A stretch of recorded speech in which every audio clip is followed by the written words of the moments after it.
السلام علیکم ورحمۃ اللہ وبرکاتہ۔ وعلیکم السلام ورحمۃ اللہ وبرکاتہ۔ مرحبا بعودتکم ایھا الطلاب الکرام الی درس الحدیث من جدید،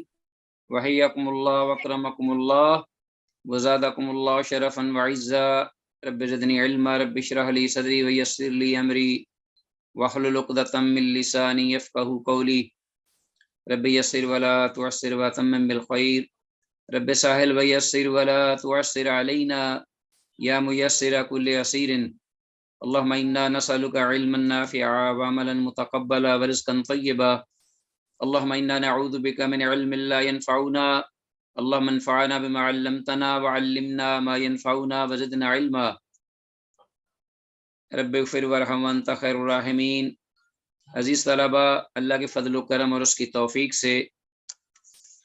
مشکات المصابیح کا سلسلہ دروس اور ایپیسوڈ نمبر 9، حدیث نمبر 1354 سے 1365 آج ہمارے زیر مطالعہ ہے الحمدللہ۔ اور جیسا کہ آپ کو علم ہے کہ یہ کتاب الصلاۃ کے ضمن میں یہ نفلی نماز اور اس کے بعد سفر کی نماز کے سلسلے میں حدیث تھیں جو ہم مطالعہ کر رہے تھے، اور آج کی حدیث بھی اسی موضوع سے متعلقہ ہیں۔ تقریباً کچھ حدیث جو ہیں وہ نماز تسبیح کے بارے میں، یعنی نماز یہ تہجد، صلاۃ اللیل یا نفلی نماز، یہ ساری ایک ہی چیز ہے۔ اور اس کے ساتھ ہی کچھ حدیث جو ہیں وہ انشاءاللہ اپنا یہاں یہ جو ہمارے پاس اب حدیثیں ہیں یہ تقریباً ساری ہی نماز سفر کے بارے میں ہیں، جیسا کہ گزشتہ سبق میں بھی ہم نے یہ حدیث تلاوت کی تھی۔ تو میں دوبارہ شیئر کرتا ہوں آپ کے ساتھ یہ آج کی پہلی حدیث ہماری، جہاں ہم نے کل توقف اختیار کیا تھا، سٹاپ کیا تھا، وہ یہ حدیث ہے اور یہ سفر سے متعلقہ ہیں۔ پہلی حدیث، یہ چند حدیث پچھلے سبق سے متعلقہ ہیں انشاءاللہ، یہ بھی پڑھتے ہیں۔ پہلے عبداللہ بن عباس رضی اللہ عنہما سے قال، کہتے ہیں فرض اللہ الصلاۃ، اللہ رب العالمین نے نماز کو فرض کیا، علی لسان نبیکم صلی اللہ علیہ وسلم، تمہارے نبی صلی اللہ علیہ وسلم کی زبان اقدس پر، فی الحضر، حضر کی یا حضر میں، اربعن، 4 رکعت، وفی السفر، اور سفر کی رکعتین، 2 رکعتیں، وفی الخوف رکعتن، اور 1 رکعت خوف کی، نماز صلاۃ خوف۔ تو 4 حضر کی یعنی اقامت کی حالت میں، نارمل حالات میں، اور 2 حالات سفر کے دوران، سفر کے حالات میں، اور 1 جو ہے وہ نماز صلاۃ خوف یعنی دشمن کے خوف کی موجودگی میں۔ حدیث صحیح ہے، امام مسلم نے اس کی روایت کی ہے، لیکن یہ جو یہاں ذکر جمہور العلم یہی کہتے ہیں کہ کم از کم جو صلاۃ خوف ہے وہ بھی 2 رکعت ہی ہے۔ 1 رکعت کا جو یہاں ذکر ہوا ہے وہ اس اعتبار سے ہے جب دشمن سامنے ہو اور ایک جو جماعت ہے مسلمانوں کی وہ 1 رکعت امام کے ساتھ پڑھے اور دوسری دشمن کے سامنے رہے، پھر وہ آئے اور دوسری رکعت پڑھے اور وہ دوسری جو ہے وہ پہلی وہ اپنی جگہ پر چلی جائے، تو اس طریقے سے بقیہ وہ اپنی 1 رکعت جو ہے مکمل خود کریں گے، امام کی 2 رکعتیں ہو جائیں گی اور ان کی بھی 2 رکعتیں اپنی جگہ پر ہو جائیں گی۔ تو اس اعتبار سے یہ 1 رکعت ہے، باقی ہوتی 2 رکعتیں ہی ہیں۔ یہ جمہور علم کے ہاں ہے، جبکہ بعض کہتے ہیں کہ شدت کا خوف کی شدت ہو تو اور کوئی چارہ نہ ہو اور دشمن بالکل سر پہ ہو اور قریب ہے کہ وہ حملہ کر دے، تو اس حال میں 1 رکعت بھی پڑھی جا سکتی ہے۔ بہرحال واللہ اعلیٰ وعلم بالصواب، حدیث میں الفاظ وفی الخوف رکعتن کہ ظاہری الفاظ سے خوف کی حالت میں نماز 1 رکعت بھی درست معلوم ہوتی ہے، مگر جمہور علم کا مذہب یہی ہے کہ خوف میں بھی 2 رکعتیں ہی ہیں، 2 رکعت ہی ہیں، 1 رکعت امام کے ساتھ اور 1 رکعت علیحدگی میں، جیسا کہ نبی مکرم صلی اللہ علیہ وسلم اور صحابہ کرام رضوان اللہ علیہم اجمعین کے عمل سے معلوم ہوتا ہے۔ امام نووی نے اس کی صحت کی ہے۔ آگے آتے ہیں وعنہ وعن ابن عمر، عبداللہ بن عباس رضی اللہ عنہما سے ہی اور عبداللہ بن عمر رضی اللہ عنہما سے، دونوں جلیل القدر صحابہ ہیں رضوان اللہ علیہم اجمعین، قالا، دونوں نے کہا، سنہ رسول اللہ صلی اللہ علیہ وسلم صلاۃ السفری، رسول اللہ صلی اللہ علیہ وسلم نے مشروع فرمایا سفر کی نماز، رکعتین، 2 رکعت، دونوں صحابہ کہتے ہیں کہ سنہ رسول اللہ صلی اللہ علیہ وسلم صلاۃ السفر، کہ رسول اللہ صلی اللہ علیہ وسلم نے مشروع فرمایا سفر کی نماز رکعتین، دو دو رکھتے ہیں، وہما تمام، وہ دو رکھتے ہو کر بھی وہ مکمل ہیں، وہما تمام غیر قصر، یعنی وہ قصر نہیں، یعنی وہ پوری دو رکعتی 4 رکعت کے برابر ہیں۔ کس طرح؟ ثواب میں، اجر میں۔ والوتر فی السفر سنت، اور وطر جو ہے سفر میں یہ سنت ہے، یعنی سفر کے دوران وطر جو ہے وہ پڑھنا سنت ہے، اظہر میں بھی سنت ہی ہے، یعنی جس کو سنت موقدہ کہہ لیں آپ، واجب نہیں۔ امام ابو حنیفہ رحمہ اللہ کے ہاں یہ واجب ہے، لیکن ان کے ہاں فرض بھی نہیں۔ تو ہمارے یعنی محدثین کے ہاں واجب اور سنت دو ہی چیزیں ہیں، جبکہ احناف کے ہاں 3 کیٹیگریز ہیں، اس لیے وہ واجب کو وسط میں، درمیان میں رکھتے ہیں اس کو، وطر کو، جبکہ اہل سنت اہل حدیث کے ہاں یہ دو ہی ٹرمز ہیں بڑی، واجب اور غیر واجب، یعنی واجب اور سنت، تو ان کے ہاں یہ سنت موقدہ ہیں۔ اسی لیے رسول اللہ صلی اللہ علیہ وسلم نے اس کو سواری پر بھی پڑھا ہے، اور صحیح حدیث کے مطابق سواری پہ سفر بغیر کسی عذر کے نفلی نماز پڑھی جا سکتی ہے، جو کہ واجب نہ ہو۔ تو 1350 حدیث، اس حدیث کی سند انتہائی ضعیف ہے، اس لیے کہ سند میں جابر جوفی بہت ضعیف راوی ہے۔ حدیث میں الفاظ وہما تمام غیر قصر کا ترجمہ یہ ہے، یعنی اس سے مراد، اور یہ 2 رکعت جو نماز سفر کی ہے یہ ثواب کے اعتبار سے پوری ہیں، یعنی کم نہیں، جیسا کہ میں نے بات کہی ہے۔ آگے ہے 1355 ون مالک، یعنی امام مالک رحمہ اللہ، مالک بن انس صاحب موطا، ان سے روایت ہے رحمہ اللہ، بلغہ انہیں یہ خبر پہنچی کہ ان ابن عباس رضی اللہ عنہما، عبداللہ بن عباس رضی اللہ عنہما کان یکسر الصلاۃ، نماز قصر کیا کرتے تھے، فی مثل ما یکون بین مکہ والطائف، مکہ اور طائف کے درمیان کے فاصلے کی جو مسافت یا فاصلے کی مقدار میں۔ عبداللہ بن عباس رضی اللہ عنہما جو ہیں وہ اپنا کیا کرتے تھے قصر نماز، دوگانہ پڑھتے تھے اس حد تک جس حد تک کہ مکہ اور طائف کے درمیان مسافت ہے، وفی مثل ما بین مکہ و عصفان، اور اس مسافت کی حد تک جو کہ مکہ اور عصفان کے درمیان فاصلہ ہے، وفی مثل ما بین مکہ و جدہ، اور اس مثل مسافت کے برابر جو کہ مکہ اور جدہ کے درمیان ہے۔ تو یہ تقریباً برابر ہی بنتا ہے سفر، مسافت جو ہے، اس لیے تینوں کا ذکر کیا، تینوں طرف سے۔ قال مالک، امام مالک رحمہ اللہ کہتے ہیں کہ وذالک اربعۃ برود، اور یہ فاصلہ جو ہے تینوں اطراف میں جو ذکر کیا گیا ہے حدیث میں،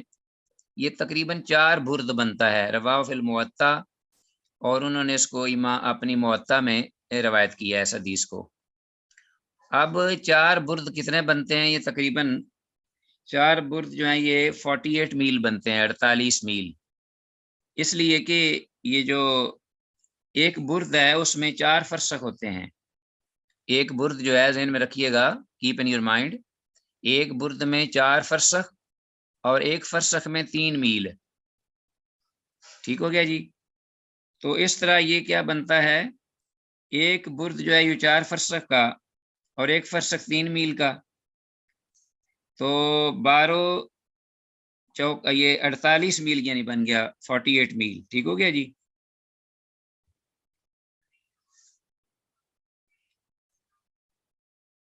چار کو ملٹیپلائی کریں 3 سے 12، اور 12 چوک 12 کو 12 کو 4 کے ساتھ اور 4 48 میل بن گیا، تو یہ 48 میل تقریباً بنتا ہے، 48 میل، اور یہ اگر اس کو ہم کلومیٹر بنائیں تو یہ قریباً 55 یا 60 کے قریب بن جاتا ہے۔ تو بہرحال ایک یہ بھی قصر کرنے والوں کے لیے دلیل ہے، اسی لیے بعض ائمہ اس 48 میل کے قریب جو ہے وہ کہتے ہیں کہ اگر سفر ہو تو انسان کو چاہیے، یعنی 50 60 کلومیٹر، تو آدمی کو چاہیے کہ وہ قصر کر سکتا ہے اپنی حدود سے نکلتے ہی۔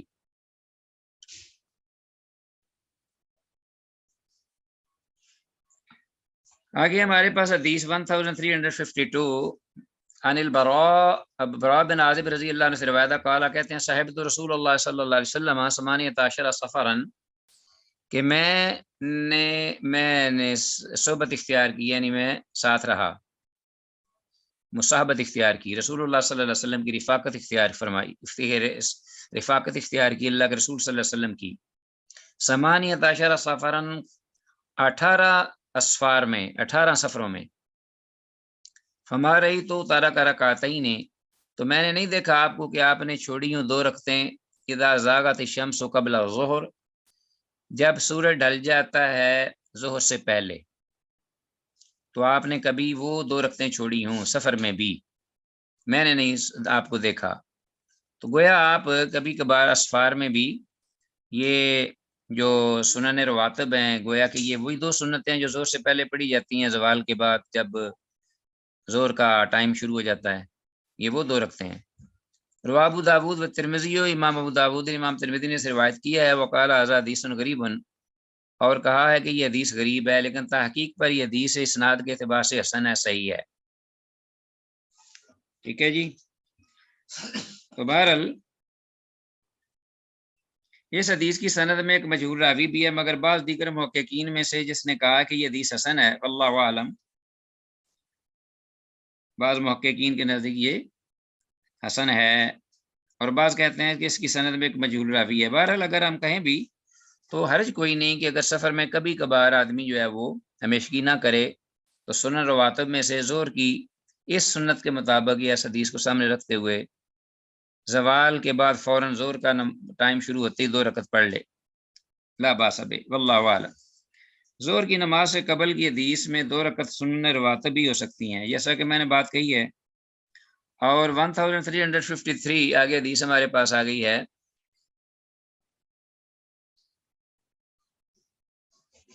وَالنَّافِعٍ، حضرت نافع جو کہ امام مالک رحمہ اللہ کی استاذ محترم ہیں، قال کہتے ہیں ان عبداللہ بن عمر، میرے استاد عبداللہ بن عمر رضی اللہ عنہما، کان یربنہ، وہ دیکھا کرتے تھے اپنے بیٹے عبید اللہ کو، انہو کانا ان عبداللہ بن عمر ان یا قال ان عبداللہ بن عمر رضی اللہ عنہ کان یربنہ عبید اللہ یتنفل فی السفر، کہ یقیناً عبداللہ بن عمر رضی اللہ عنہما دیکھا کرتے تھے اپنے بیٹے عبید اللہ کو، یتنفلوا کہ وہ نفل پڑھتے ہیں، فی السفر، سفر کے دوران، سفر میں، فلا ینکر علیہ، تو ان کے والد عبداللہ بن عمر رضی اللہ عنہما ان کو روکتے نہیں تھے، ان کو ٹوکتے نہیں تھے۔ رواہ مالک، امام مالک نے اس کو روایت کیا ہے۔ تو اس حدیث کی سند حدیث طلبہ منقطع ہے، یعنی ضعیف ہے۔ ٹھیک ہو گیا جی۔ حدیث میں مذکور لفظ یتنفل کا مطلب ہے نفل ادا کرتے تھے۔ تو یہ چند حدیث جو تھیں یہ تھیں پچھلے سبق سے متعلق، اور آج کا سبق جو ہے ہمارا،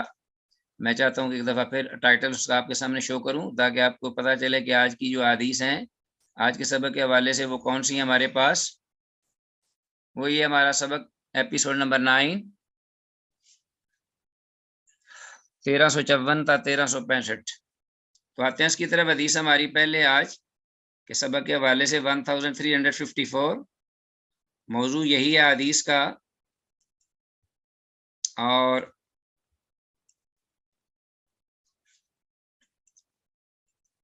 لیکن کتاب الصلاۃ کے سلسلے میں جمعہ کا بیان آ گیا، باب الجمعۃ۔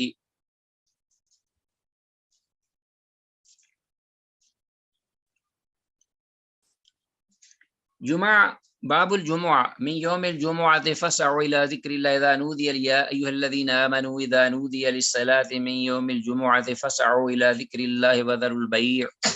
ذالکم خیر لکم ان کنتم تعلمون، آخر تک۔ سورہ جمعہ کی یہ آیات بینات ہیں آخری، اور ایک مستقل سورہ ہے قرآن حکیم میں، اس کا نام سورہ جمعہ ہے۔ تو یہ ارکان دین میں سے ایک رکن ہے، کیونکہ ظہر کی نماز کی جگہ اللہ رب العالمین نے ہمیں یہ نعمت عطا کی ہے، اور یہ بڑا ہی بابرکت دن ہے، جیسا کہ حدیث سے معلوم ہوگا۔ تو جمعہ کے فضائل اور اس کے آگے پھر احکامات، پھر جمعہ کے دن کے کرنے کے کام، ثواب اور اجر، سارا اس میں موجود ہے۔ آتے ہیں پہلی حدیث کی طرف۔ الفصل الاول، 1354 عن ابی ہریرہ رضی اللہ عنہ قال قال رسول اللہ صلی اللہ علیہ وسلم، ابو ہریرہ رضی اللہ عنہ سے روایت ہے، وہ کہتے ہیں کہ رسول اللہ صلی اللہ علیہ وسلم نے ارشاد فرمایا، نحن الاخرون السابقون یوم القیامہ، ہم یعنی امت محمدیہ صلی اللہ علیہ وسلم اس دنیا میں آنے کے اعتبار سے سب سے آخر میں ہیں، سب سے آخر میں آئے ہیں۔ السابقون یوم القیامت، اور قیامت کے دن سب سے پہلے ہم سبقت لے جانے والے، سب سے پہلے قیامت کو آنے والے ہیں۔ بعیدا انہم اوتوا الکتاب، ہاں جی، تاہم انہم اوتوا الکتاب، کہ یہ جو اہل کتاب ہیں یہ کتاب دیے گئے، من قبلنا ہم سے پہلے، یہود و نصارہ، وَأُوتِينَاهُ مِن بَعْدِهِمْ، اور ہم یہ کتاب دیے گئے ان کے بعد۔ ثُمَّ هَذَا يَوْمُهُمُ الَّذِي فُرِضَ عَلَيْهِمْ، پھر یہ ان کا یہ دن الَّذِي فُرِضَ عَلَيْهِمْ، جو ان پر فرض کیا گیا تھا، یعنی یوم الجمعہ، جمعہ کا دن، ان کو پہلے کتاب دی گئی، پہلے وہ آئے ہم سے، اور انہیں پہلے یہ جمعہ کا دن دیا گیا، عبادت کا دن۔ فاختلفوا فیہ، تو انہوں نے اس میں اختلاف کیا، فہدانا اللہ لہ، انہوں نے تو اس میں اختلاف کیا، لیکن اللہ نے ہمیں اپنی رحمت سے ہدایت دی اس دن کو پانے کی، جمعہ کو اختیار کرنے کی۔ والناس لنا فیہ تبع، ہم نے اسے اختیار کیا، اور اب لوگ جو ہیں یعنی یہود و نصارہ اور دیگر، وہ اس سلسلے میں ہمارے پیچھے ہیں، ہم آگے آ گئے اس کو اختیار کرنے کے ساتھ۔ الیہود غدن، یہودیوں کا دن جو ہے وہ جمعہ کے دن ہے بعد میں، یعنی اب وہ ہمارے پیچھے ہیں، ہمیں فالو کر رہے ہیں۔ ہفتہ کا دن آنے والا ان کے لیے عبادت کا دن ہے۔ والنصارى بعد کا دن، اور اس کے بعد کا دن جو ہے وہ عیسائیوں کا ہے، اتوار کا دن، والنصارى بعد کا دن۔ متفق علیہ، وفی روایت لمسلم، امام مسلم کی روایت میں یہ الفاظ ہیں، قال آپ صلی اللہ علیہ وسلم نے فرمایا، نحن الاخرون، ہم آنے میں سب سے آخر میں ہیں، الاولون یوم القیامہ، یعنی ہم دنیا میں آنے کے اعتبار سے سب سے آخر پر ہیں، لیکن قیامت کے روزے قیامت ہم سب سے پہلے ہوں گے۔ نحن الاخرون الاولون یوم القیامہ ونحن اول، اور ہم ہی وہ امت ہوں گے، من یدخل الجنت، جو جنت میں داخل ہوں گے، ہاں جی، سب سے پہلے۔ ونحن اول، جب پہلے آئیں گے قیامت کے دن تو جنت میں بھی سب سے پہلے آئیں گے۔ ونحن اول من يدخل الجنت بعید انہم، تاہم وہ، انہم، اب اس کے بعد یہ جو اوپر والی ساری حدیث ہے یہ انہوں نے پھر ذکر کی، بعید انہم اوتوا الکتاب من قبلنا واوتیناہ من بعدہم ثم هذا یومہم الذی فرض علیہم، یعنی یوم الجمعۃ، فاختلفوا فیہ فہدانا اللہ لہ والناس لنا فیہ تبع، الیہود غدن والنصارى بعد غد، یہ آخر تک حدیث جو بعد میں پھر ذکر کی امام مسلم کی ایک روایت میں، اور شروع کے الفاظ کچھ مختلف ہیں، نحن الاخرون الاولون یوم القیامت ونحن اول من يدخل الجنت بعید انہم، آگے وہ ساری حدیث، وذکر نحوہ الی آخرہ، پھر بقیہ امام مسلم نے یہ حدیث آخر تک ذکر کی ہے، جیسا کہ دیگر حدیث میں ہے کہ انا اول من يدخل الجنہ، کہ میں پہلا ہوں گا جو سب سے پہلے جنت میں داخل ہوں گا۔ آتی یوم القیامت واقرع باب الجنہ، کہ میں قیامت کے دن آؤں گا سب سے پہلے اور جنت کا دروازہ کھٹکھٹاؤں گا، فیقول الخازن فاستفتح، تو میں اس کو کھٹکھٹاؤں گا یا اس کو کھلواؤں گا، کہوں گا کہ کھولو، تو فیقول الخازن، خازن کہے گا، من انت، تو کون ہے؟ میں کہوں گا انا محمد صلی اللہ علیہ وسلم، فیقول الخازن، تو خازن کہے گا، فیقول الخازن بک امرت الا افتح لاحد قبلک، کہ یہی مجھے حکم دیا گیا تھا اللہ رحمان الرحیم کی طرف سے کہ آپ کے آنے سے پہلے جنت کا دروازہ نہ کھولنا۔ یہ مقام ہے ہمارے پیغمبر محمد رسول اللہ صلی اللہ علیہ وسلم کا، اللہ ہمیں آپ پیغمبر کی سنت طاہرہ سے پیار کرنے اور فالو کرنے کی صحیح توفیق دے۔ بہرحال انشاءاللہ یہ اپنی جگہ پر یہ حدیث آئیں گی بعد میں بھی، سر دست یہ جمعہ کے فضائل کے ضمن میں آئی ہے۔ وفی اخرى نیکسٹ حدیث ہے 1355، وفی اخرى لہو، صحیح مسلم کی ایک روایت میں ابو ہریرہ رضی اللہ تعالیٰ عنہ سے ہی مروی ہے، وان حذیفہ اور حضرت حذیفہ بھی ساتھ ملا لیجئے، اور حذیفہ رضی اللہ عنہ سے بھی دونوں سے یہ حدیث مروی ہے۔ قالا، دونوں رضی اللہ عنہما کہتے ہیں، قال رسول اللہ صلی اللہ علیہ وسلم فی آخر الحدیث، کہ رسول اللہ صلی اللہ علیہ وسلم نے ارشاد فرمایا، پوری حدیث بیان کی اور حدیث کے آخر میں یہ الفاظ فرمائے کہ نحن الاخرون من اہل دنیا، ہم اہل دنیا میں تو دنیا میں آنے کے اعتبار سے تو ہم سب سے آخری ہیں، والاولون یوم القیامہ، اور قیامت کے دن ہم سب سے پہلے ہوں گے، روز قیامت یعنی مقدم ہوں گے، والمقدی لہم قبل الخلائق، اور یہی وہ ہم ہیں کہ جن کا فیصلہ کیا جائے گا قبل الخلائق، بقیہ تمام مخلوقات سے پہلے، ویوم القیامت المقدی لہم قبل الخلائق، تو ساری مخلوقات سے پہلے ہمارے متعلق ہی فیصلہ کیا جائے گا۔ تو یہ بھی حدیث واضح ہے بالکل۔ تو بہرحال عزیز طلبہ، یہ حدیث اور اس سے پہلی حدیث جو کہ پہلی ہم نے پڑھی ہے 1354 اور 1355، ان دونوں کے فوائد سن لیجیے۔ حدیث میں لفظ بعیدہ، بعیدہ کا معنی ہے تاہم یا البتہ، کیا ہے نا، یوم القیامت نحن الاخرون سابقون یوم القیامت بعید انہم، یعنی تاہم یا البتہ۔ حدیث میں الفاظ فرض علیہم کا مطلب ہے کہ یہ جمعہ ان پر فرض ہوا تھا، مگر اس کے لیے دن کا تعین ان کی رائے پر چھوڑ دیا گیا تھا۔ ثم ھذا یوم الذی فرض علیہم، یہ وہ دن جمعہ کا جو ان پر فرض کیا گیا تھا، معلوم ہوا کہ ہماری طرح ان پر جمعہ فرض کیا گیا تھا، لیکن انہوں نے اس کو پابندی کرنا اس کی چھوڑ دی اور اختلاف کیا۔ ابو القاسم سہیل نے ذکر کیا ہے عزیز طلبہ کہ زمانہ جاہلیت میں قصی اور عبد مناف بھی لوگوں کو جمع کر کے ایک جگہ خطبہ دیا کرتے تھے، اور اس اجتماعی دن کا نام انہوں نے عروبہ رکھا ہوا تھا، اسی سے عرب ہیں عروبہ، جیسا کہ وہ ایک دن مخصوص کر چکے تھے ہفتے میں، تو ان میں اپنے مسائل ڈسکس کرتے اور خطاب کرتے۔ تو اسلام کے ہاں اس بات کو بڑی اہمیت ہے، اللہ نے یہ دن ہمیں اسی لیے دیا تاکہ ہفتے میں ایک بار ہم اکٹھے ہوں سب اور مسائل ڈسکس کریں اور اللہ کے احکامات کے نفاذ کا اہتمام کریں، اپنا جائزہ لیں، تجدید عہد کریں اللہ کے ساتھ۔ حدیث میں الفاظ المقدی لہم قبل الخلائق کا ترجمہ ہے، یہ دوسری حدیث ہے 1355، المقدی لہم قبل الخلائق،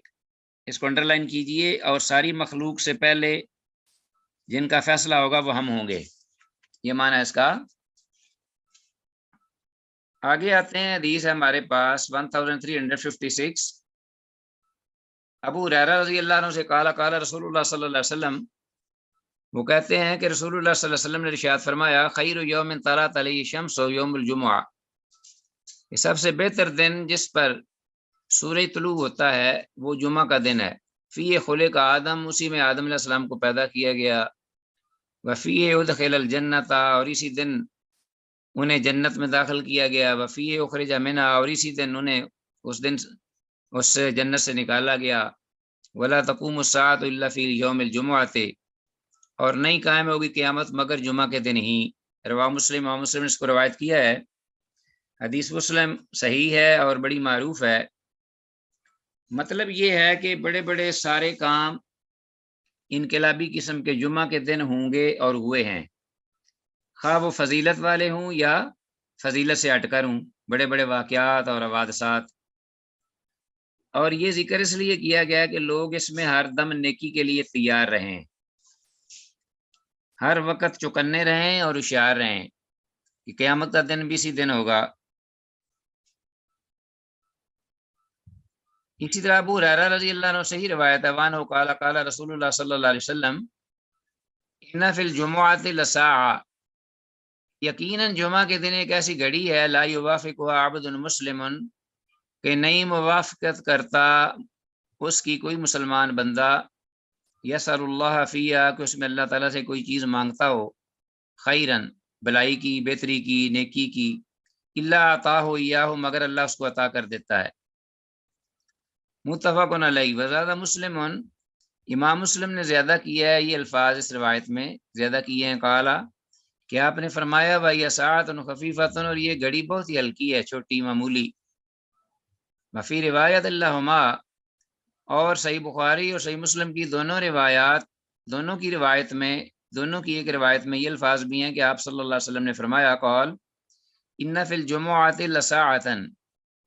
یقیناً جمعہ کے دن ایک گھڑی ہے، ایسی گھڑی ہے، ایسا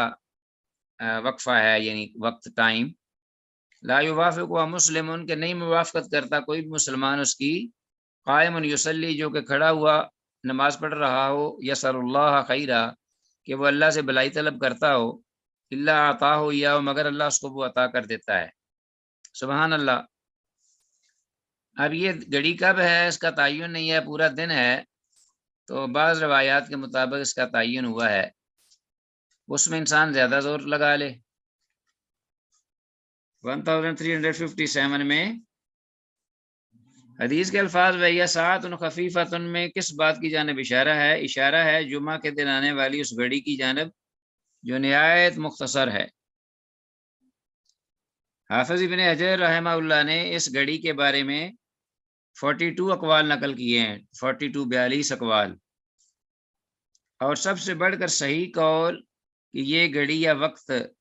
امام کے خطبہ، ممبر کے خطبہ دینے کے لیے ممبر پر بیٹھنے سے لے کر جمعہ کی نماز ختم ہونے تک ہے، زیادہ تر اس کا امکان۔ اور اس کی بنیاد امام دارقطنی رحمہ اللہ کی وہ صحیح حدیث ہے جو محدثین کے نزدیک متصل کے حکم میں ہے، یعنی حکماً متصل اور مرفوع ہے۔ امام دارقطنی کی روایت میں یہ تعین ہوا ہے کہ وہ خطیب کے، امام کے ممبر پر خطبہ کے لیے ممبر پر بیٹھنے سے لے کر نماز جمعہ ختم ہونے تک وہ گھڑی درمیان میں، تو آدمی کو چاہیے کہ اس دوران بیٹھے، ذکر بھی کرے، دعائیں بھی کرتا رہے، خطبہ بھی سنے دل میں۔ ہاں جی، آگے حدیث میں ہمارے پاس عزیز طلبہ 1358 ابو بردہ بن ابی موسیٰ، ابو بردہ بن ابو موسیٰ رحمۃ اللہ علیہ سے روایت ہے، قال، ابو کہتے ہیں سمعت ابی، کہ میں نے سنا اپنے باپ کو یقول، وہ کہتے ہوئے، سمعت رسول اللہ صلی اللہ علیہ وسلم یقول، کہ میرے باپ کہہ رہے تھے، میرا باپ کہہ رہا تھا کہ میں نے رسول اللہ صلی اللہ علیہ وسلم کو سنا فرماتے ہوئے، فی شان ساعت الجمعۃ، اس گھڑی، جمعہ کی اس گھڑی کے بارے میں، یا ما بینا، کہ وہ اس کا آغاز جو ہے شروع ہوتی ہے، ما بینا ان یجلس الامام الی ان تقضی الصلاۃ، کہ امام کے ممبر پر بیٹھنے سے لے کر نماز، یہ کہ نماز ختم کر دی جائے، یعنی جمعہ کی نماز، تو اس کے درمیان کا یہ وقت ہے۔ رواہ مسلم، امام مسلم اس کو روایت کی ہے، اور اسی تائید میں یہ ہم نے تھوڑی دیر پہلے امام دارقطنی کی روایت جو ہے وہ ذکر کی ہے، اس کا حوالہ دیا ہے، تو امام مسلم کی اس حدیث میں بھی مزید اس کی توثیق ہو گئی ہے۔ تو اس حدیث سے متعلق اوپر وضاحت ہو چکی ہے، اور اس باب میں یہ صحیح ترین قول ہے، ذہن میں رکھیے گا۔ اب آتے ہیں اس کی طرف کہ اسی باب میں ہماری دوسری فصل ہے، الفصل الثانی، کہ 1359 حدیث ہے ابو ہریرہ رضی اللہ عنہ سے مروی ہے، قال، کہتے ہیں خرجت الی الطور، ابو ہریرہ رضی اللہ عنہ سے روایت ہے، کہتے ہیں خرجت الی الطور، میں نکلا طور پہاڑ کی جانب، فلقیت کعب الاحبار، تو میں ملا کعب احبار رضی اللہ عنہ کو، فجلست معه، تو میں ان کے ساتھ بیٹھ گیا، فحدثنی، تو یہ حدیث عزیز طلبہ ذرا غور سے سنیے گا، ذرا قدر طویل ہے تاکہ آپ کوئی چیز مس نہ کریں، ترتیب کو سامنے رکھیے گا۔ ابو ہریرہ رضی اللہ عنہ سے روایت ہے، کہتے ہیں خرجت الی الطور، میں طور مقام کی جانب نکلا، فلقیت کعب الاحباری، میں کعب احبار رضی اللہ عنہ کو ملا، فجلست معه، تو میں ان کے ساتھ بیٹھ گیا، فحدثنی عن التورات، تو انہوں نے مجھے بیان کرنا شروع کر دیا تورات کے بارے میں، کیونکہ وہ کعب احبار رضی اللہ عنہ تورات کے حافظ عالم تھے، یہودی عالم، مسلمان ہو گئے تھے، صاحب ایمان۔ ابو ہریرہ رضی اللہ عنہ کہتے ہیں کہ مجھے انہوں نے تورات کے بارے میں بیان کیا، وحدثت عن رسول اللہ صلی اللہ علیہ وسلم، اور میں نے انہیں حدیثیں بیان کی ہیں اللہ کے رسول صلی اللہ علیہ وسلم کے حوالے سے۔ فکان فیما حدثتہ ان قلت، تو کہتے ہیں کہ وہ حدیثیں جو کہ میں نے انہیں بیان کی ان میں یہ بھی کہا، ان قلت قال رسول اللہ صلی اللہ علیہ وسلم، کہ اللہ کے رسول صلی اللہ علیہ وسلم نے فرمایا، خیر یوم طلعت علیہ الشمس، کہ دنوں میں سے سب سے بہتر دن جس پر سورج طلوع ہوتا ہے، یوم الجمعہ، وہ جمعہ کا دن ہے، فی خلق آدم، اسی میں ہی آدم علیہ السلام کو پیدا کیا گیا ہے، وفی احبط، اور اسی میں ہی ان کو یعنی خیر یوم طلعت علیہ الشمس یوم الجمعہ، کہ سب سے دنوں میں بہتر دن وہ ہے کہ جس پر سورج طلوع ہوتا ہے، جمعہ کا دن ہے، فی خلق آدم، اسی میں آدم علیہ السلام کو پیدا کیا گیا، وفی احبط، اور اسی دن ان کو زمین پہ اتارا گیا، وفی طیبہ علیہ، اور اسی دن جمعہ کے دن میں ہی ان کی توبہ قبول کی گئی، وفی ماتا، اور اسی دن وہ فوت ہوئے، وفی تقوم الساعۃ، اور اسی دن قیامت قائم ہوگی، وما من دابۃ الا وہی مصیحۃ یوم الجمعۃ، اور کوئی بھی چوپاؤں میں سے ایسا چوپایا نہیں، جانور نہیں، مگر کہ وہ وہیہ مصیحۃ، وہ چیختا ہے خوف سے، یوم الجمعہ، جمعہ کے دن میں، حین تصبح، صبح سے لے کر حتی تطلع الشمس، یہاں تک کہ سورج طلوع ہو جاتا ہے، شفق من الساعۃ، خوف کرتے ہوئے قیامت کے رونما ہونے سے، الا الجن والانس، سوائے جن اور انس کے، یعنی الا الثقلین، وفی ساعت، اور اس میں جمعہ کے دن ایک گھڑی ہے، لا یصادف عبد مسلم،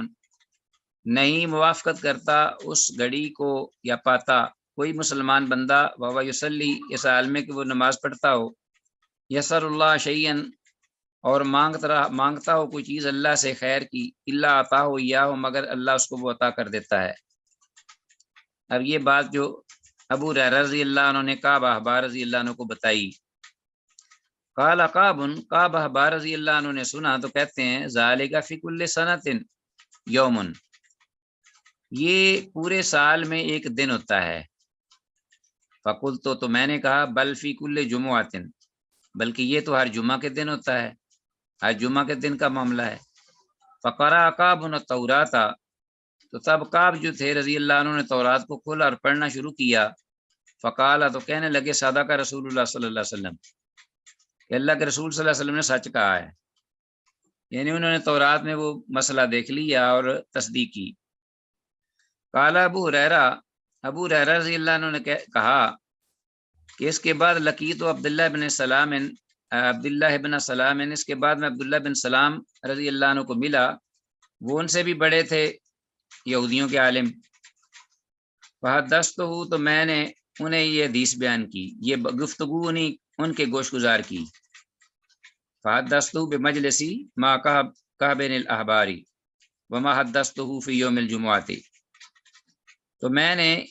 یہ گفتگو اپنی مجلس میں ہونے والی جو کعب احبار کے ساتھ ہوئی تھی انہیں گوش گزار کی، اور وہ چیز بھی جو میں نے انہیں بیان کی تھی جمعہ کے دن کے بارے میں۔ فقلت لہ، تو میں نے یہ بھی انہیں کہا کہ قال کعب، کہ کعب رضی اللہ عنہ سن کر یہ کہا تھا، ذالک فی کل سنۃ یوم، کہ یہ تو پورے سال میں ایک دن ہے۔ قال عبداللہ بن سلام، عبداللہ بن سلام نے جو کہ پہلے سے ہی حافظ تھے اور عالم تھے بہت بڑے، کہتے ہیں سن کر، کذب کعب نے جھوٹ بولا۔ فقلت لہ، تو پھر میں نے انہیں یہ کہا عبداللہ بن سلام رضی اللہ عنہ کو، ثم قرأ التوراۃ، کہ پھر کعب نے رضی اللہ عنہ نے تورات کو کھولا اور پڑھا، فقال، تو کہنے لگے، یا فی کل جمعۃ، واقعی یہ تو ہر جمعے کے دن کی بات ہے۔ فقال عبداللہ بن سلام، تب عبداللہ بن سلام رضی اللہ عنہ کہتے ہیں صدق کا کعب، کہ کعب نے سچ بات کہی ہے، سچ کہا۔ ثم قال عبداللہ بن سلام، پھر عبداللہ بن سلام رضی اللہ عنہ نے مزید یہ آگے سے فرمایا قد علمت ایۃ ساعۃ ہی، مجھے یہ بھی علم ہے کہ وہ کون سی گھڑی ہے، کون سا وقت ہے جمعہ کے دن۔ قال ابو ہریرہ رضی اللہ عنہ فرماتے ہیں فقلت اخبرنی بہا، میں نے کہا کہ پھر مجھے بتا دیجیے اس گھڑی کے بارے میں کب ہے وہ، ولا تدن علیہ، اور مجھ پر اس بارے میں بخل نہ کیجیے گا۔ فقال عبداللہ بن سلام رضی اللہ عنہ، عبداللہ بن سلام رضی اللہ عنہ کہنے لگے یہ آخر ساعت فی یوم الجمعہ، کہ یہ جمعہ کے دن آخری گھڑی ہے، جمعہ کے دن جب ختم ہونے لگے، جمعہ کا دن جب ختم اینڈ پہ ہو تو یہ اس کے آخری اوقات میں سے ایک گھڑی، ایک وقت ہے۔ قال ابو ہریرہ رضی اللہ عنہ، تو ابو ہریرہ رضی اللہ عنہ کہنے لگے قل، تو میں نے کہا فکیف تکون آخر ساعت فی یوم الجمعہ، کہ یہ کیسے ہو سکتا ہے۔ دیکھیے ذرا ابو ہریرہ رضی اللہ عنہ کا استدلال دیکھیے کتنا باریک ہے، اور عبداللہ بن سلام رضی اللہ عنہ بھی بہت بڑے عالم تھے، انہوں نے آگے جواب کتنا کمال دیا۔ ابو ہریرہ رضی اللہ عنہ کہتے ہیں فقلت، تو میں نے کہا وکیف تکون، کیسے یہ ہوگا، کیسے ہو سکتا ہے آخر ساعت، آخری گھڑی فی یوم الجمعہ، جمعہ کے دن کی آخری گھڑی کیسے ہو سکتی ہے۔ وقد قال رسول اللہ صلی اللہ علیہ وسلم، جب کہ اللہ کے رسول صلی اللہ علیہ وسلم نے یہ فرمایا ہے لا یصادفها عبد مسلم وهو یصلی فیہا، کہ وہ ایسی گھڑی ہے کہ جس میں کوئی بھی بندہ مسلمان بندہ اس کی موافقت نہیں کرتا یا اس کو نہیں پاتا ہے سال میں کوئی نماز پڑھ رہا ہو، تو نماز آخری وقت میں تو نہیں پڑھی جاتی، جب سورج غروب ہو رہا ہو اس وقت تو ممانعت ہے ویسے ہی، تو یہ کیسے ہو سکتا ہے کہ وہ آخری گھڑی ہو جمعے کے دن کی، اینڈ کی، جبکہ نبی صلی اللہ علیہ وسلم نے یہ فرمایا ہے کہ جو بھی بندہ مسلمان اس وقت نماز پڑھتے ہوئے دعا کرتا ہے، سوال کرتا ہے۔ استدلال دیکھیے ابو ہریرہ رضی اللہ عنہ کا۔ اب عبداللہ بن سلام کا جواب دیکھیے۔ فقال عبداللہ بن سلام رضی اللہ عنہ، عبداللہ بن سلام رضی اللہ عنہ نے کہا الم یقل رسول اللہ صلی اللہ علیہ وسلم، کیا اللہ کے رسول صلی اللہ علیہ وسلم نے یہ نہیں فرمایا اپنی احادیث میں، دیگر احادیث میں،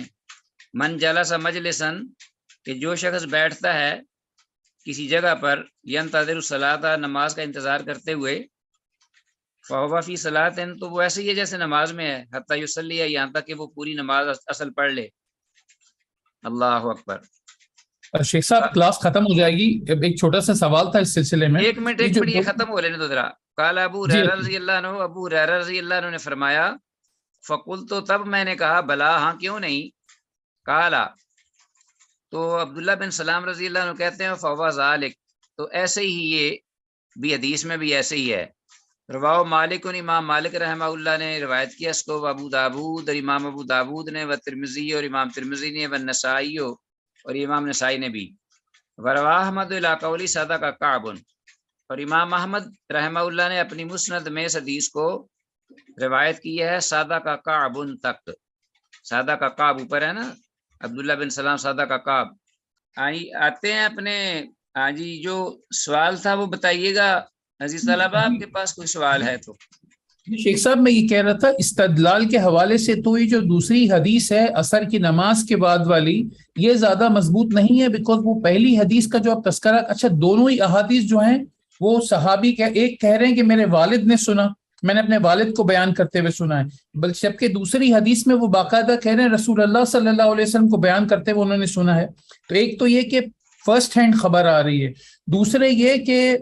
اس کو وہ جو پہلی حدیث ہے وہ صرف امام مسلم نے اس کو روایت کیا ہے، جبکہ یہ والی حدیث میں بہت سارے لوگ ہیں جنہوں نے اسے روایت کیا ہے۔ تیسری بات یہ کہ جب جیسے کہ حدیث میں کہا گیا کہ نماز کی جگہ پہ بیٹھ کے اللہ سے خیر طلب کرتا ہے، تو خطبے کے دوران تو عام حکم میرا خیال ہے یہ کہ توجہ سے خطبے کو سنا جائے۔ یہ موقع زیادہ تر تو وہی ہوتا ہے کہ عصر کی نماز کے بعد اگر بیٹھے ہیں تو پھر آپ زیادہ ذکر و اذکار کر سکتے ہیں۔ کیا خیال ہے آپ کا اس بارے میں؟ اسی لیے یہ اور بھی حدیث آپ پڑھیں گے، یہ صرف مشکات پڑھ رہے ہیں آپ، اور بھی، اسی لیے امام بن حجر نے جو 42 قول نقل کیے ہیں وہ نہیں روایات کو سامنے رکھ کے کیے ہیں، تعین نہیں ہو سکتا، صرف اتنا ہے کہ بس جو زیادہ صحیح کہتے ہیں کہ اس روایت کو بنیاد بنا کر جو امام دارقطنی کی اور امام مسلم کی ہے تو انہوں نے کہا ہے کہ زیادہ امکان اس میں ہے، لیکن اس کا یہ ہرگز مطلب نہیں کہ دوسرے اوقات نہیں ہو سکتے، دوسرے اوقات بھی ہو سکتے ہیں۔ یہ بالکل ایسے ہی ہے جیسے کہ رمضان المبارک کی جو آخری طاق رہتے ہیں اس میں لیلۃ القدر کا امکان ہے، آپ نے فرمایا تلاش کرو، لیکن ان میں بھی زیادہ امکان 27ویں کا ہے۔ تو اس کا مطلب یہ نہیں کہ 27ویں کو ہی آتی ہے، زیادہ 27ویں کو آتی ہے، بقیہ بعد دیگر اور طاق راتوں میں بھی آ جاتی ہے۔ تو اس لیے یہ نہیں کہ تکیہ کر کے اسی ٹائم پہ بیٹھ جاؤ، پورا دن کرو جستجو، اور اینڈ جب ہو رہا ہو دن کا اس وقت بھی دعا کرو، ہو سکتا ہے وہ گھڑی آ جائے اس وقت، کسی جمعہ کو اس وقت آ جائے، لیکن زیادہ تر جو ٹائم آئے گا وہ زیادہ چانس جو ہے وہ یہ ہے کہ زیادہ تر جو وقت آئے گا وہ گھڑی کا وہ وہی ہے کہ ممبر سے بیٹھنے سے لے کر نماز ختم ہونے تک۔ اس لیے کہ آپ کی بات صحیح ہے، لیکن خطبہ سنتے ہوئے بھی آدمی زبان سے ذکر بھی اور دعائیں بھی مانگ سکتا ہے، کوئی حرج نہیں اس میں، لیکن دل میں ہو۔ بارک اللہ فیک، بہت جی انس رضی اللہ السلام تعالیٰ علیکم عنہ۔ السلام علیکم شیخ۔ جی وعلیکم السلام۔ شیخ میرا یہ سوال تھا کہ جمعہ جزاک کے دن جب امام خطبہ دے رہا ہو، جی ٹھیک ہے، اور اس تقریر کے دوران اس نے نبی پاک صلی اللہ علیہ وآلہ وسلم کا نام لیا، تو کیا اونچی یعنی کہ آواز میں صلی اللہ علیہ وآلہ وسلم کہہ سکتے ہیں یا منہ میں ہی کہنا ہوگا وہ بھی؟ دیکھیے دل میں ہی کہنا چاہیے، کیونکہ اس میں دو فائدے ہیں، ایک تو یہ آپ نے درود پڑھ لیا، جی اونچی آواز میں درود پڑھنے کا کوئی حکم نہیں ہے کہیں بھی کہ اونچی آواز سے درود پڑھو، صرف یہ ہے کہ درود پڑھنے کا حکم ہے، نام سن کر جی درود پڑھو۔ اور دوسرا یہ بھی فائدہ ہو گیا کہ ساتھ والا ڈسٹرب نہیں ہوگا، تو ان دونوں مسئلتوں کو سامنے رکھتے ہوئے دل میں ہی پڑھنا چاہیے صلی اللہ علیہ وسلم، یا درود ابراہیمی پڑھ لے، تو اس میں دونوں جی فائدے ہوں گے، یہ اقرب الاحتیاط یہ بھی ہے۔ دوسرے شیخ صاحب، خطیب جو ہے وہ خطبہ ختم کرتے ہوئے دعائیں کرتے ہیں، تو بہت سے لوگ اس پہ زور سے آمین کہتے ہیں، تو اس کے بارے میں بھی دل میں ہی کہنا چاہیے، آپ کا کیا خیال ہے؟ آمین اصل میں دونوں طرح ٹھیک ہے، دل میں بھی آمین اور اونچی آواز میں بھی آمین، خطبے کے دوران کوئی حرج نہیں۔ جی بہتر۔ بات وہی آ جاتی ہے کہ میں یہ کہتا ہوں کہ جب پاس ہو نا آدمی کوئی، تو اس کو کوئی نماز پڑھ رہا ہے، کوئی ذکر کر رہا ہے، کوئی توجہ سے، جیسا کہ حدیث میں یہ بھی آتا ہے کہ بعض روایات میں کہ اذا قلت لصاحبک انصت والامام یخطب فقد لغوت، کہ جب امام خطبہ دے رہا ہو اور تو ساتھ والے آدمی کو یہ بھی کہے خاموش ہو جا، تو یہ بھی لغو ہے۔ تو ان چیزوں کو سامنے رکھتے ہوئے آدمی جو ہے وہ اذکار بھی دل میں ہی کرے، تاکہ دوسرا جو ہے وہ ڈسٹرب نہ ہو، اس کی توجہ نہ بٹے۔ تو چونکہ اونچی آواز میں یہاں پڑھنے کا کوئی حکم نہیں، اس لیے کوئی ضروری نہیں اونچی آواز میں انسان جو ہے وہ آمین کہے یا جواب دے، دل میں دے وہ۔ جی بہت بہتر، جزاکم اللہ خیر شیخ صاحب، بہت شکریہ۔ اگر تو کوئی ہمیں نس مل جاتی پھر تو ہم کہہ دیتے کہ جی اونچی آواز میں بھی پڑھ سکتا ہے، چونکہ کوئی نس ہے ہی نہیں اور نہ ہی حکم ہے، تو اذکار جو ہیں وہ دل میں بھی کیے جا سکتے ہیں، اونچی آواز میں بھی۔ وَاذْكُرْ رَبَّكَ فِي نَفْسِكَ تَضَرُّعًا وَخِيفَةً وَدُونَ الْجَهْرِ مِنَ الْقَوْلِ بِالْغُدُوِّ وَالْآصَالِ، جس طرح کہ پوری آیت تو مجھے یاد نہیں اس وقت آ رہی، لیکن اس طرح کے الفاظ ہیں۔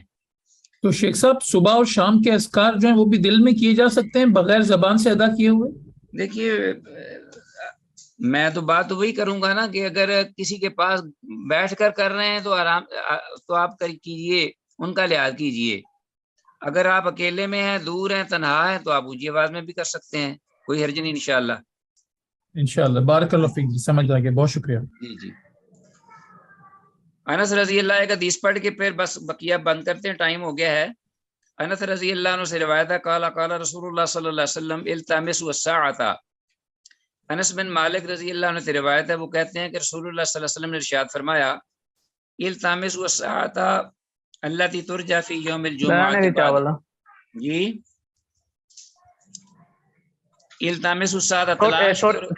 سوری شیخ میں نے وہ بائی مسٹیک ہو گیا. جی التمسوا الساعة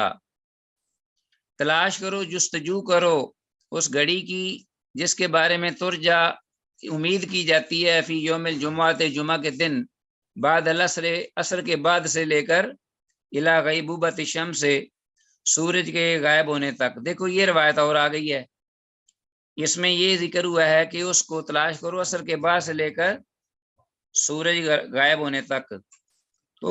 اس میں حکمت یہی ہے کہ آدمی صرف ایک ہی وقت پر تکیہ کر کے نہ بیٹھ جائے اور باقی پورا دن غافل نہ ہو جائے.